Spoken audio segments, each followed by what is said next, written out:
So Wi-Fi waves are basically just radio waves. So that's the same as the electromagnetic waves you pick up with your cell phone or a radio. But Wi-Fi waves are fairly short. They're only 12 centimeters long, the conventional kind.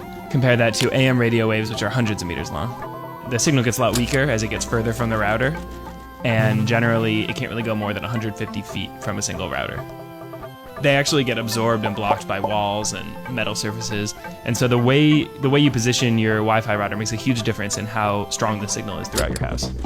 One thing you definitely want to do is put your router near the center of your house because it broadcasts the signal out in equal strength in all directions. So you want it out and open, like if it's in a closet, the walls of the closet are gonna absorb and block some of the signal.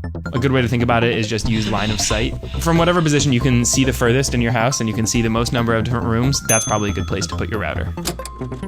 You also really want to lift your router up off the ground because the signals can't penetrate some of the materials that make up floors like metal or concrete or cement. And also, the way most routers are designed, they broadcast the wave slightly downwards, so that way you're projecting less of it down into your basement for no reason. A lot of other electronics can interfere with the router signal. Things like TVs, computers, microwaves, pretty much anything that has a motor inside it. So you want to keep the router away from other electronics.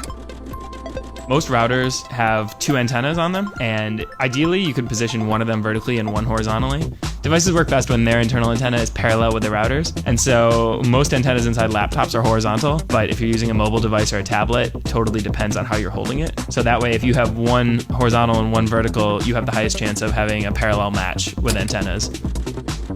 If you find that your network isn't working well, you can just go around and measure your signal strength. So there's a lot of different apps that you can download on your phone